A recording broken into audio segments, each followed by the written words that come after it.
Orang bijak tidak mengambil keputusan saat emosinya sedang naik. Dia tahu bahwa menunda satu kata bisa menyelamatkan hubungan, dan menunda satu langkah bisa menyelamatkan hidup. Pernahkah kamu menyesal karena bertindak terlalu cepat? Karena memutuskan sesuatu saat marah, saat kecewa, atau saat terlalu semangat? Kita hidup di zaman yang penuh desakan. Harus cepat, harus segera, harus tahu jawabannya sekarang. Dunia modern menyamakan kecepatan dengan kecerdasan, dan ketegasan dengan kualitas kepemimpinan. Tapi filsafat Stoik punya pandangan berbeda. Bagi para filsuf Stoik seperti Marcus Aurelius, Epictetus, dan Seneca, keputusan yang baik bukan diukur dari seberapa cepat kamu membuatnya, tapi dari seberapa dalam kamu memikirkannya. Mereka percaya bahwa kehancuran hidup sering dimulai dari satu keputusan yang tidak dipertimbangkan. Buku ini akan mengajak kamu menempuh jalan yang sepi, tetapi berharga. Jalan orang-orang yang mau berpikir panjang sebelum bertindak. Dalam 8 bab, kita akan belajar bagaimana Stoik melatih ketenangan sebelum keputusan, mengenali jebakan emosi, dan menumbuhkan kebiasaan refleksi. Mari mulai dari satu langkah pertama, diam sebelum bertindak. Pertimbangkan segalanya, bahkan sebelum kamu membuka mulut. Marcus Aurelius. Kenapa kita perlu berpikir panjang? Bayangkan ini, kamu sedang kesal karena seseorang berkata kasar padamu. Jantungmu berdetak cepat, tanganmu gatal ingin membalas, otakmu mendesak, balas sekarang juga, dan kamu pun membalas. Tapi beberapa jam kemudian, kamu merasa menyesal. Ucapanmu ternyata menyakiti orang lain lebih dalam. Masalah baru muncul, dan kamu bertanya pada diri sendiri, mengapa aku tidak diam sebentar saja? Inilah mengapa filsafat Stoik menekankan pentingnya jeda sebelum reaksi. Menurut para Stoik, kita bukan budak dari emosi kita. Kita memiliki kekuatan untuk memilih bagaimana merespons. Berpikir panjang bukan berarti takut bertindak, tapi itu adalah bentuk tertinggi dari pengendalian diri. Dan pengendalian diri adalah inti dari kebijaksanaan.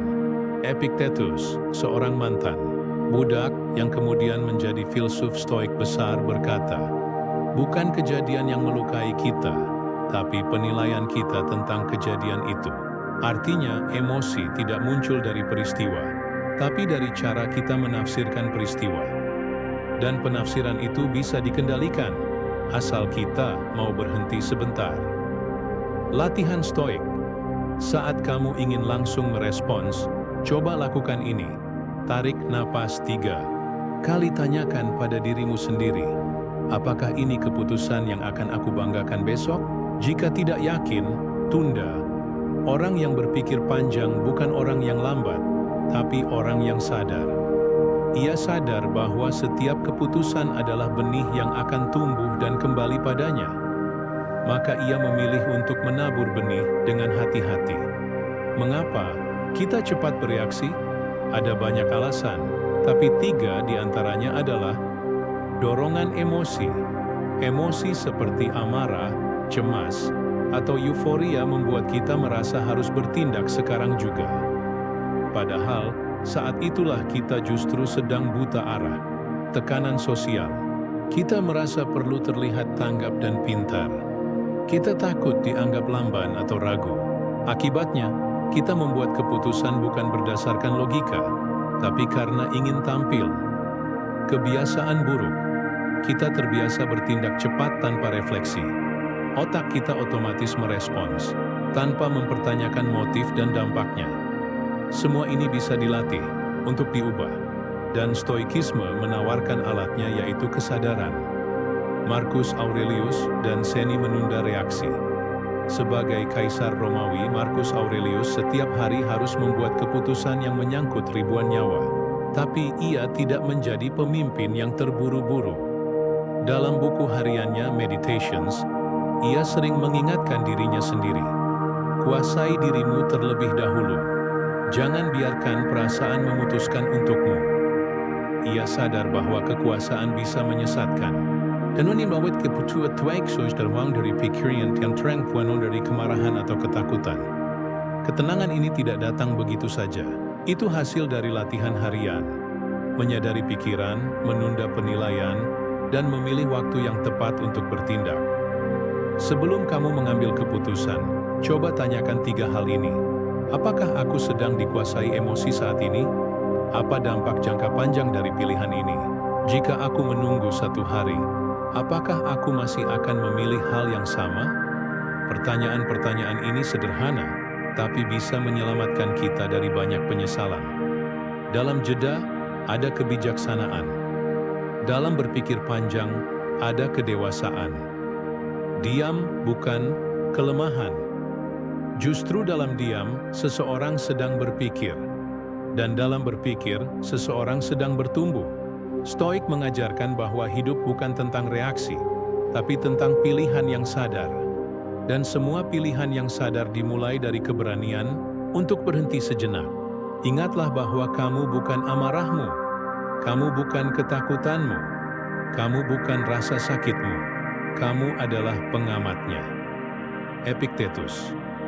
Apa jadinya saat emosi yang mengambil alih kemudi? Bayangkan kamu adalah pengemudi sebuah mobil. Jalanan sedang ramai. Tiba-tiba seseorang menyalipmu dengan kasar. Kamu merasa panas. Tanganmu mencengkeram setir. Pikiranmu mulai liar. Orang ini kurang ajar. Lalu kamu membalas. Kamu menyalip kembali. Lebih kencang. Sebentar kemudian, tabrakan. Apa yang terjadi di sana bukan sekadar kesalahan teknis. Itu adalah momen ketika emosi mengambil alih kendali pikiran. Stoikisme mengajarkan, ketika kita tidak sadar sedang dikuasai emosi, kita seperti melepaskan setir mobil dan membiarkan penumpang yang panik memegang arah.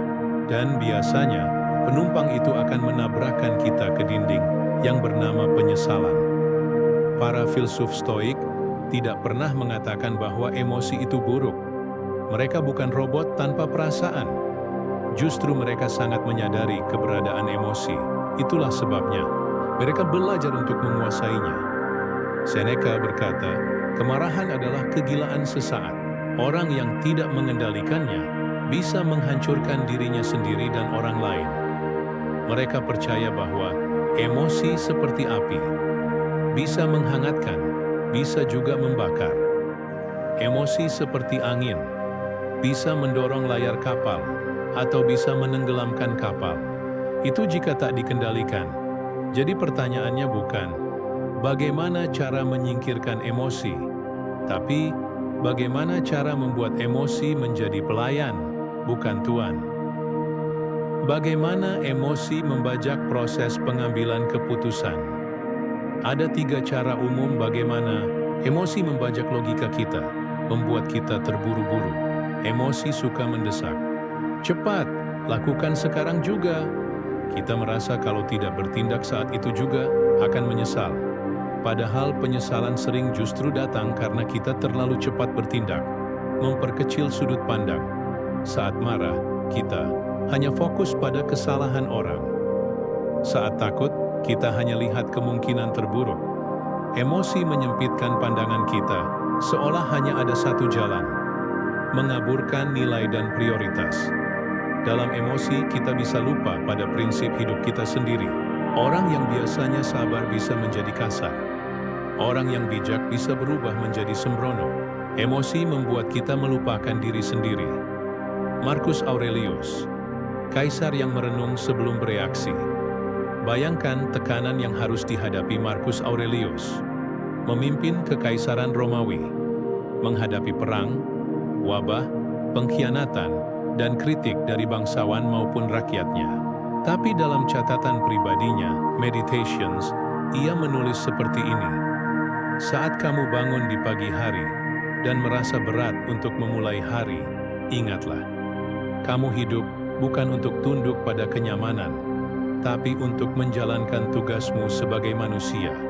Ia tidak menyuruh dirinya untuk mengikuti perasaan. Ia melatih pikirannya untuk mengatur perasaan. Saat dia merasa tergoda untuk marah atau bereaksi keras, dia menulis, "Jika orang bersikap buruk, itu urusan mereka. Tugasku adalah bersikap baik." Itulah contoh berpikir panjang yang sejati. Tidak terpancing, tetap pada nilai, dan sadar bahwa tindakan terbaik adalah yang tetap bisa kau banggakan di akhir hari. Mengubah pola reaksi menjadi pola refleksi. Kebanyakan dari kita punya pola reaksi otomatis.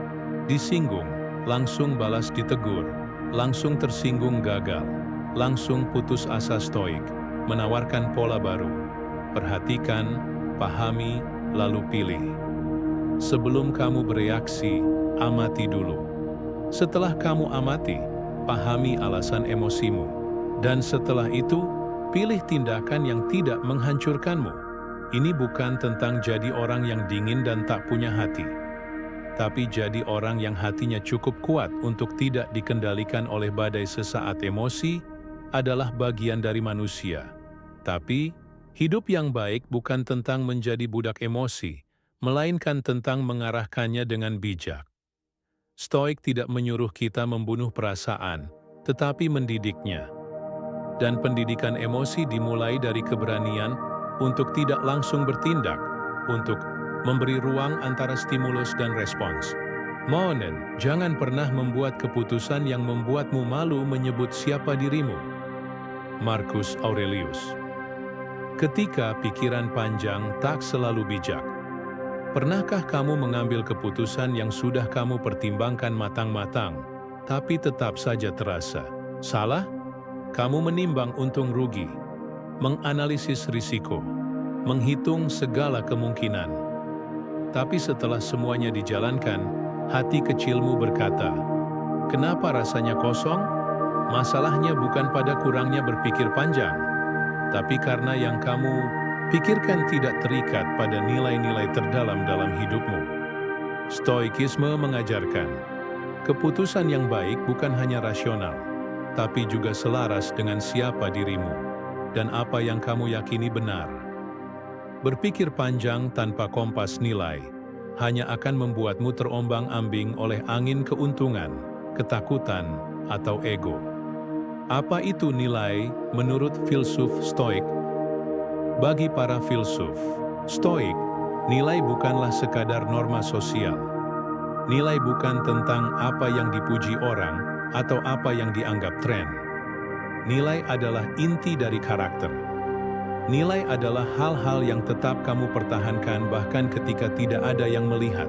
Nilai adalah apa yang kamu rela perjuangkan, walaupun itu tidak membawa keuntungan.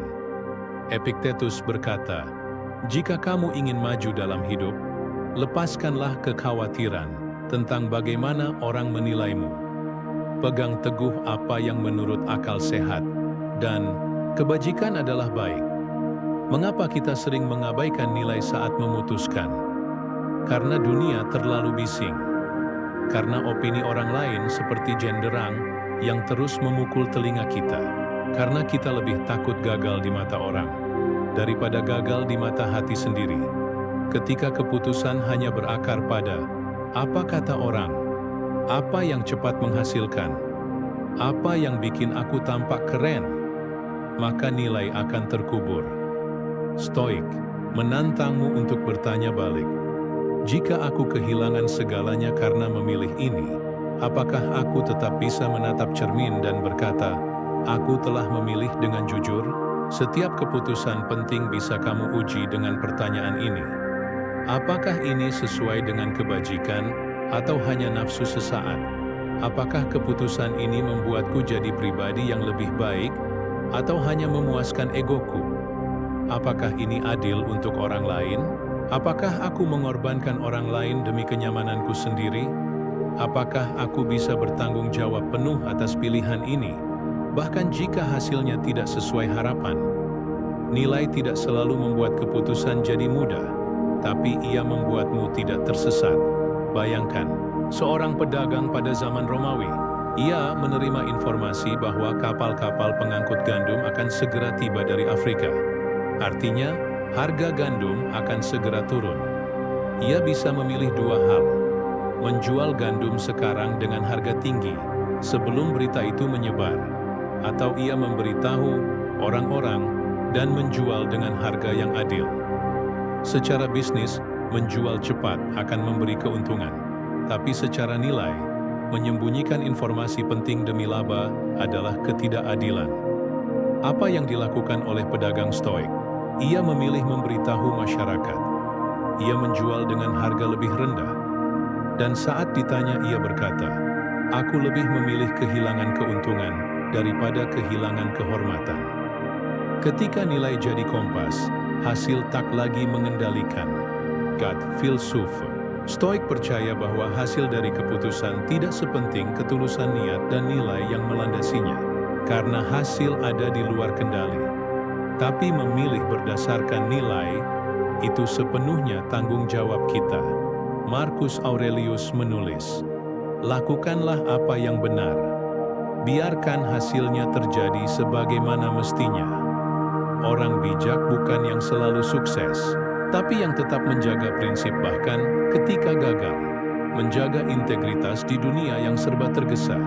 Di dunia sekarang, yang sering menghargai hasil lebih dari cara, keputusan berdasarkan nilai terasa seperti jalan sunyi. Tapi jalan sunyi itu adalah jalan Stoik. Memegang nilai berarti berkata tidak ketika yang lain bilang ya. Berarti mundur selangkah ketika yang lain maju menginjak. Berarti lebih suka tidur nyenyak daripada hidup penuh tipu. Berpikir panjang saja tidak cukup. Kita perlu berpikir dalam, menyelam ke dasar prinsip yang menjadi jangkar kita dalam badai keputusan. Keputusan yang besar adalah keputusan yang mampu bertahan diuji oleh waktu dan hati nurani. Dan hanya nilai yang bisa menjadikannya seperti itu. Jangan khawatir apakah orang akan melihatmu sebagai orang hebat. Khawatirlah apakah kamu hidup dengan integritas. Bukan peristiwa yang mengganggu manusia, melainkan penilaian mereka terhadap peristiwa itu. Epictetus, ketika pikiran menipu. Pernahkah kamu marah karena merasa diabaikan? Merasa takut karena membayangkan sesuatu buruk akan terjadi? Merasa kecewa karena ekspektasimu tidak terpenuhi? Lalu waktu berlalu dan kamu sadar, semua itu hanya persepsi, bukan kenyataan. Inilah tragedi sehari-hari manusia. Kita tidak hidup di dunia nyata, tapi dalam tafsir kita tentang dunia. Filsafat Stoik mengajarkan bahwa pikiran adalah pedang bermata dua. Ia bisa jadi alat kebijaksanaan atau jerat ilusi, dan dalam pengambilan keputusan, membedakan antara fakta dan persepsi adalah latihan paling penting yang harus kita kuasai. Apa yang ada dan apa yang kita lihat. Mari kita ilustrasikan dengan sebuah contoh. Dua orang berdiri di bawah hujan, yang satu berkata, "Sial, hari yang buruk." Yang lain berkata, "Kesempatan yang bagus untuk membersihkan pikiran." Pertanyaannya, apakah hujan itu buruk atau baik? Jawaban Stoik, hujan hanya hujan, tidak buruk, tidak baik, ia netral. Yang membuatnya buruk atau baik adalah penilaianmu. Stoikisme mengajak kita untuk menyaring setiap reaksi, bukan menolak emosi, tetapi mengajukan pertanyaan kritis sebelum mempercayai isi kepala sendiri. Kekuatan menggugat pikiran sendiri. Setiap keputusan besar dalam hidup datang bersama bisikan-bisikan pikiran. Jangan lakukan itu, terlalu berisiko. Kamu tidak cukup pintar untuk hal ini. Kalau kamu gagal, semua akan menertawakanmu. Apa gunanya? Kamu tidak akan bahagia juga. Namun Stoik akan bertanya balik, apakah ini kenyataan atau hanya prasangka yang kubiarkan hidup dalam pikiranku? Marcus Aurelius, kaisar dan filsuf, menulis dalam Meditations, jangan biarkan imajinasimu menambahkan sesuatu yang tidak ada. Berhentilah memperburuk kenyataan dengan khayalan. Maka tugas seorang Stoik adalah membongkar persepsi, melucuti ilusi, dan tinggal bersama realitas yang jernih. Setiap kali kamu hendak membuat keputusan besar, tanyakan dua hal. Apa faktanya? Apa yang benar-benar terjadi? Tanpa dibumbui asumsi. Apa persepsiku terhadap fakta itu? Apakah aku menambahkan rasa takut, malu, sombong, atau iri? Contoh, fakta. Aku tidak dipanggil ke rapat penting. Persepsi. Mungkin aku tidak dianggap. Mungkin NBK membenciku. Realita. Bisa jadi hanya teknis. Bisa jadi belum waktunya. Atau mungkin tidak penting. Latihan ini meski terlihat sederhana, adalah inti dari kebijaksanaan. Karena separuh penderitaan hidup berasal bukan dari kenyataan, tapi dari cerita yang kita ciptakan tentang kenyataan. Fakta. Itu netral, reaksi kita yang berlebihan. Seneca menulis, penderitaan kita lebih banyak berasal dari imajinasi ketimbang realita. Betapa banyak keputusan keliru yang diambil karena kita mempercayai cerita dalam kepala. Menyerah sebelum mencoba, karena pikiran berkata, kamu tidak mampu. Meninggalkan seseorang karena prasangka, bukan fakta. Memilih jalan aman karena takut sesuatu yang bahkan belum terjadi. Stoikisme mengingatkan, reaksi emosional bukanlah kebenaran. Ia hanyalah gejolak sesaat. Dan tugas akal sehat adalah menuntunnya kembali ke realitas. Epictetus, salah satu filsuf stoik besar, dulunya adalah budak. Ia hidup dalam keterbatasan, berada di bawah kekuasaan orang lain.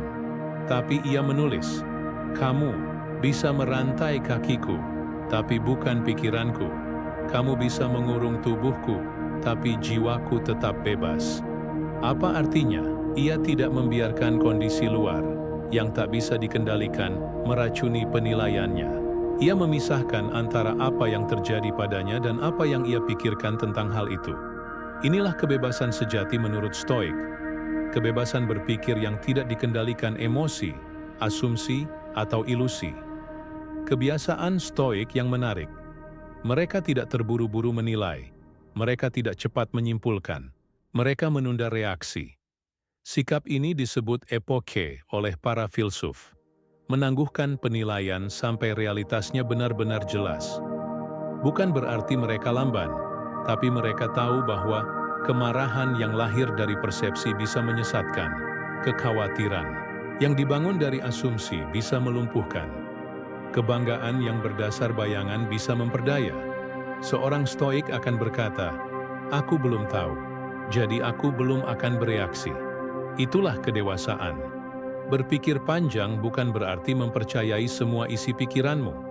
Kadang, latihan terbaik adalah mendiamkan pikiran dan mengajukan pertanyaan kritis padanya. Dalam diam itu, kamu akan temukan bahwa banyak hal yang menakutkan ternyata tidak nyata. Banyak hal yang terlihat buruk ternyata netral. Banyak keputusan yang kamu kira genting ternyata hanyalah ilusi keinginanmu sendiri. Latihlah akalmu untuk membedakan mana yang fakta, mana yang tafsir. Disitulah letak kedamaian dan keputusan yang kokoh. Seorang manusia tidak rusak oleh peristiwa, melainkan oleh penilaiannya terhadap peristiwa itu. Epictetus. Berapa banyak keputusan yang kita sesali, bukan karena kurang informasi, melainkan karena kita terlalu cepat merespons dalam keadaan emosional, marah, lalu memutuskan putus, takut, lalu menolak peluang, iri, lalu membuat langkah yang memalukan, terlalu senang, lalu tanda tangan tanpa berpikir panjang. Stoikisme memahami bahwa manusia bukan robot.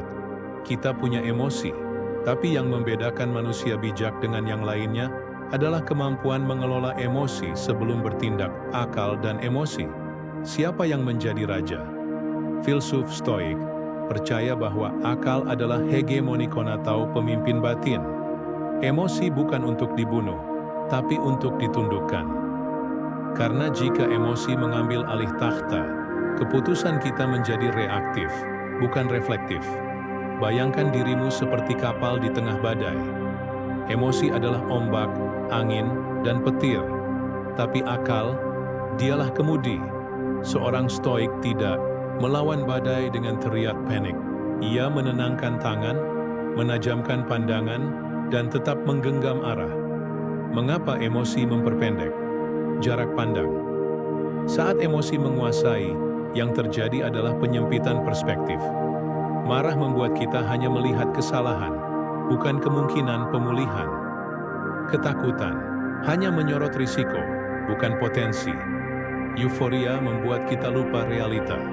Seorang stoik akan berhenti sejenak dan bertanya, apakah ini penilaian yang jernih atau hanya letupan perasaan? Ia sadar bahwa menunggu sebentar bisa menyelamatkan hidup dari keputusan yang panjang penyesalannya. Ketika emosi mulai membakar dada, Marcus Aurelius menyarankan, jangan langsung berbicara, jangan langsung bertindak, tahan, tarik napas. Ulangi pertanyaan ini dalam hati. Apakah ini dalam kendaliku? Apakah ini benar? Latihan sederhana tapi revolusioner. Sadari emosi. Jangan langsung bereaksi. Jeda. Berikan ruang antara stimulus dan respon. Analisa.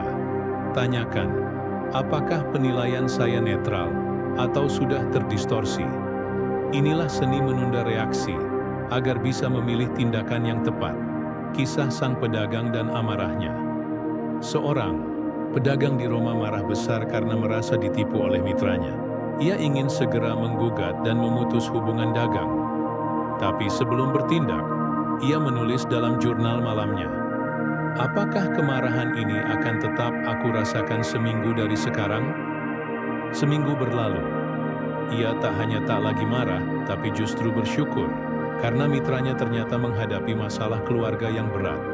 Keputusannya berubah, dan itu menyelamatkan hubungan bisnis yang bertahan puluhan tahun. Emosi tak bisa dihapus, tapi bisa dididik. Stoikisme tidak pernah menyuruh kita jadi batu. Kita tetap bisa merasakan sedih, marah, takut, dan kecewa. Tapi kita bisa melatih diri, agar marah tidak langsung berubah jadi tindakan. Sedih tidak langsung berubah jadi putus asa. Takut tidak langsung mengurungkan niat. Emosi menjadi sinyal, bukan pemicu tindakan. Emosi adalah ujian bagi keputusan besar. Semakin besar keputusan, semakin besar pula godaan untuk bertindak secara emosional. Dalam bisnis, rasa rakus bisa mengaburkan integritas. Dalam hubungan, luka lama bisa mengaburkan kebijaksanaan. Dalam konflik, ego bisa mengaburkan kebenaran. Seorang stoik akan bertanya, apa bentuk keputusan ini jika aku bebaskan dari emosiku? Itulah keputusan yang jernih, yang berasal dari akal, bukan dari luka. Keputusan terbaik tidak lahir dalam hiruk-pikuk emosi, melainkan dalam diam yang sadar. Dalam ruang di mana akal mendapat kesempatan untuk berbicara, dan emosi diberi hak untuk hadir, namun tidak untuk memimpin. Seorang manusia bijak bukan yang tidak merasa apa-apa, tapi yang tidak diperbudak oleh apa yang ia rasakan. Itulah stoikisme dalam menghadapi badai dalam batin. Dan dari ketenangan itulah, keputusan yang paling manusiawi sekaligus paling masuk akal bisa lahir. Manusia modern sering diajarkan untuk berpikir positif, berharap yang terbaik, dan menghindari pikiran-pikiran buruk. Namun para filsuf stoik justru mengajak kita membayangkan kegagalan, penderitaan, dan kehilangan, bukan untuk menyiksa diri, tapi untuk membebaskan diri.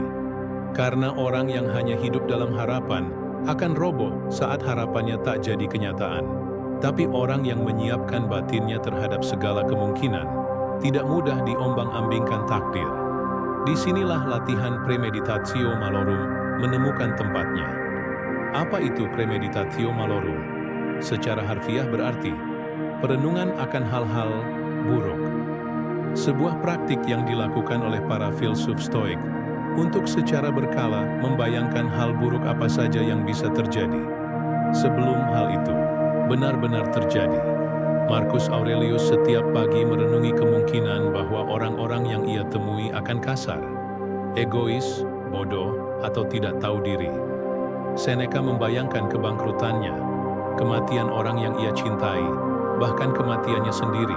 Epictetus yang pernah menjadi budak mengajarkan bahwa kehilangan adalah keniscayaan, maka jangan pernah terlalu melekat pada apapun yang tak bisa kita kendalikan.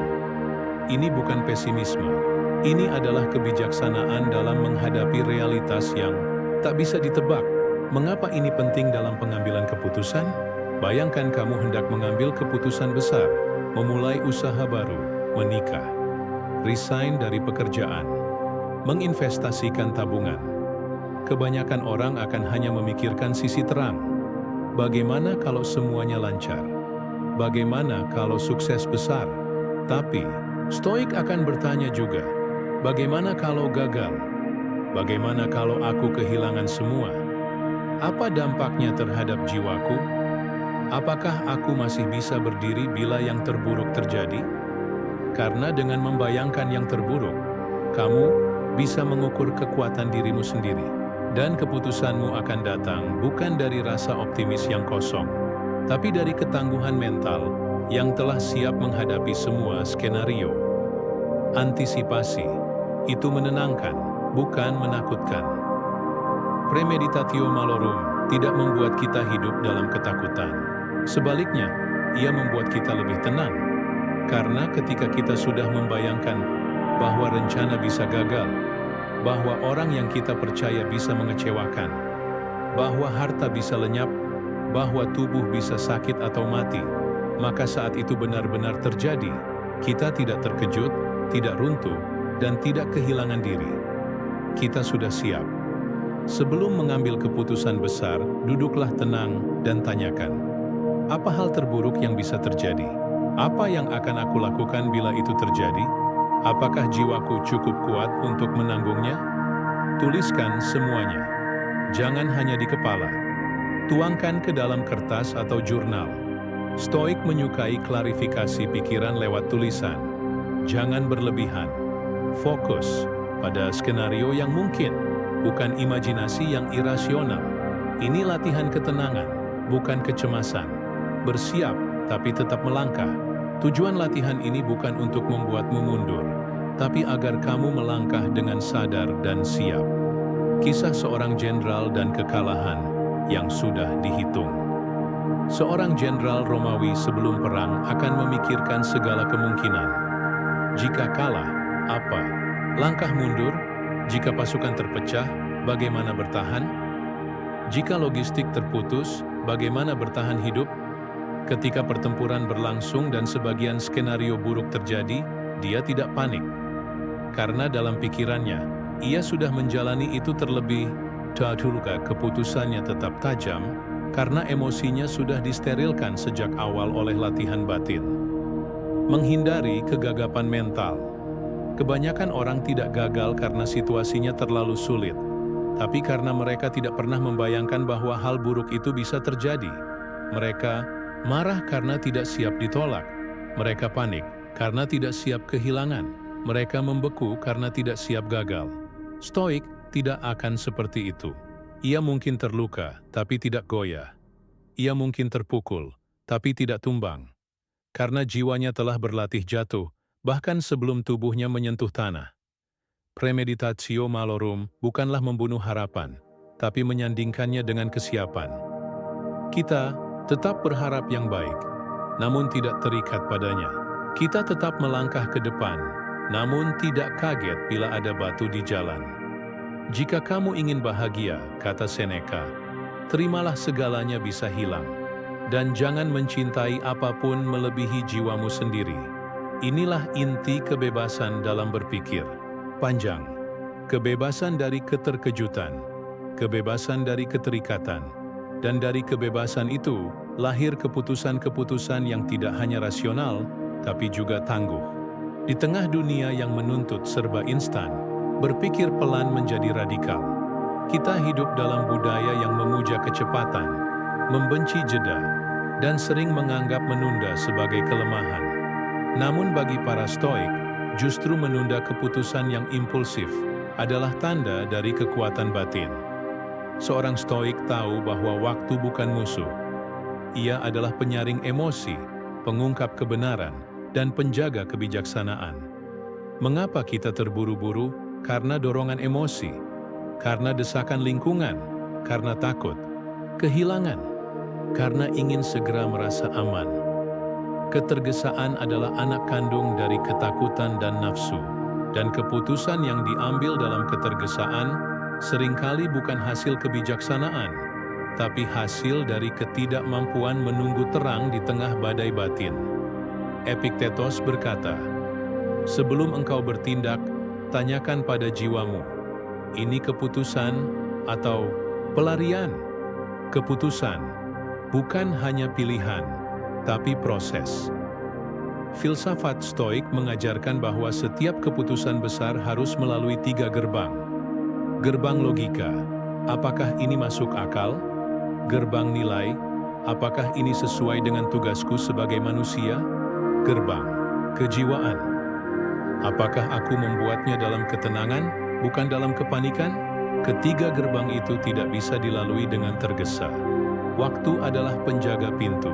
Ia tidak akan membuka gerbangnya pada jiwa yang tergesa-gesa.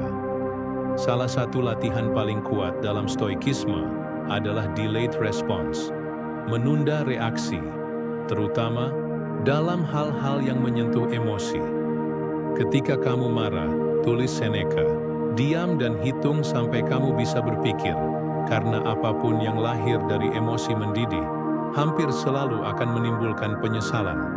Maka ketika kamu ingin membalas pesan dengan emosi, membeli sesuatu karena panik, mengakhiri hubungan saat sedang marah, mengambil peluang besar karena rasa takut tertinggal, ingatlah bahwa kekuatanmu terletak pada kemampuan untuk berhenti, bukan untuk pasif, tapi untuk aktif menimbang.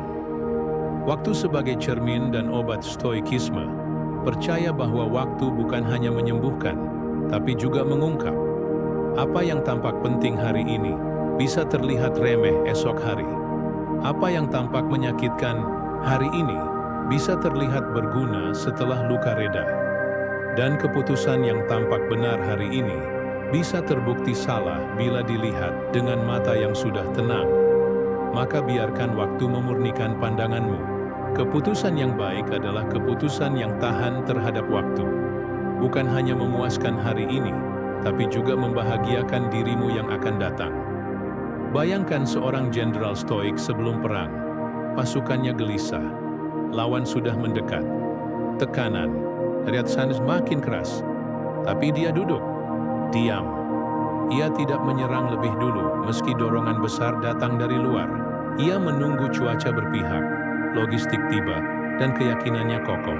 Dan ketika dia menyerang, bukan karena tekanan, tapi karena keputusan. Bukan karena panik, tapi karena kesiapan. Ia menguasai waktu, bukan dikuasai olehnya. Hidup modern dan ilusi kecepatan. Kita hidup dalam zaman tombol.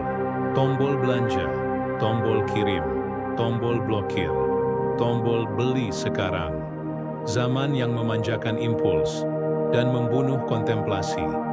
Tapi jiwa manusia tetap seperti dulu. Butuh jeda untuk memahami. Butuh tenang untuk menilai. Butuh waktu untuk bijak. Kesabaran, yat adalah kekuatan, kata Seneca. Karena ia memberi jarak antara dorongan dan tindakan. Menunda bukan berarti lemah. Menunda berarti menyadari bahwa tidak semua hal butuh jawaban saat ini juga. Karena beberapa keputusan butuh waktu untuk dilihat dari sisi yang berbeda. Butuh malam untuk dicerna dalam tidur. Butuh hening untuk dipertimbangkan bersama hati nurani. Butuh waktu agar emosi surut dan pikiran kembali jernih. Jangan biarkan dunia memaksamu untuk memutuskan saat kamu belum siap. Karena dunia tidak akan menanggung akibatnya. Kamulah yang akan hidup dalam hasil dari keputusanmu sendiri. Seorang stoik tidak takut menunggu, karena dia tahu yang benar akan tetap benar, meski datang terlambat. Dan yang salah akan tetap salah, meski didesak masuk ke dalam agenda hari ini. Biarkan waktu bekerja bersamamu.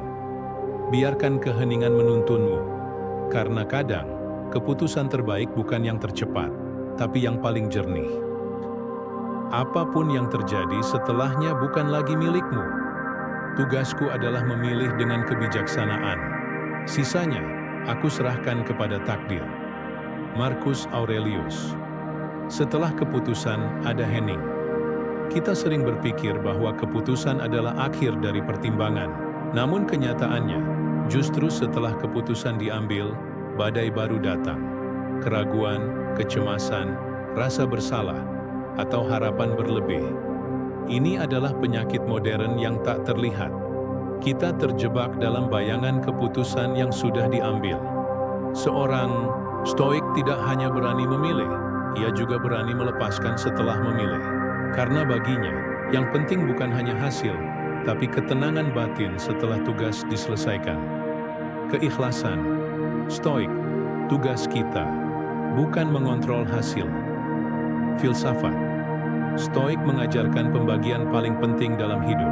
Ada yang dalam kendali kita, ada yang di luar kendali kita. Keputusan yang baik lahir dari wilayah pertama, penilaian jernih, niat baik, dan prinsip moral yang kokoh.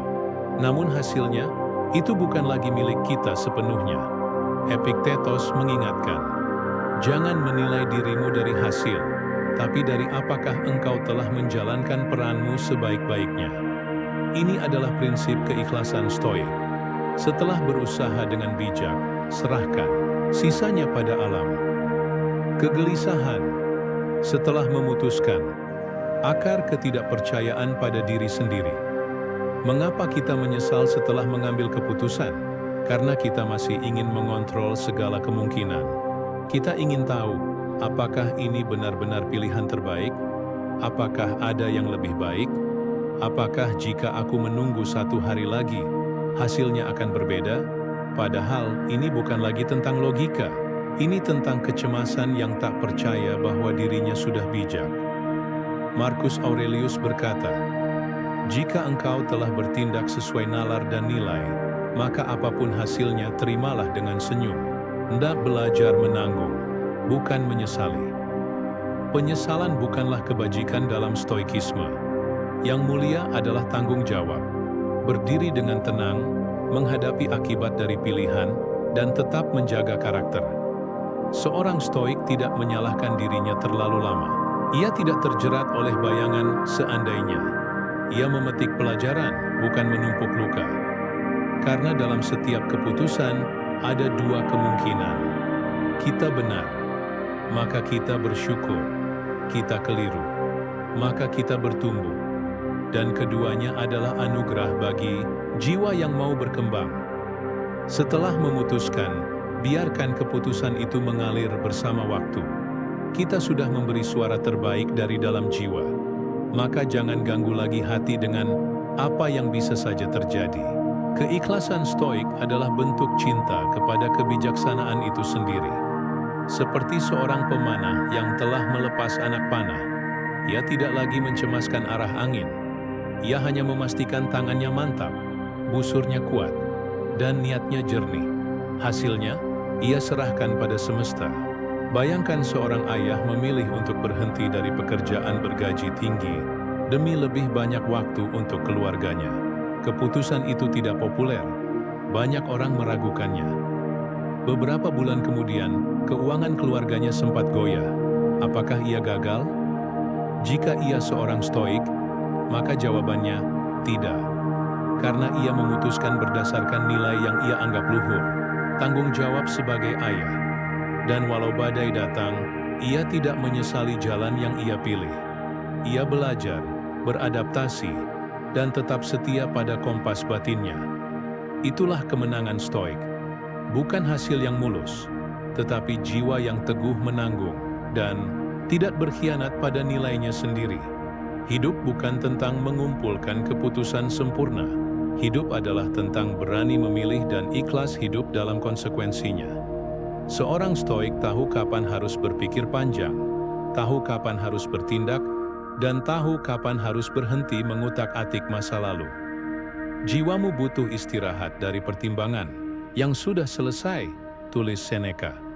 Jika kau telah memilih dengan bijak, maka istirahatlah dengan tenang.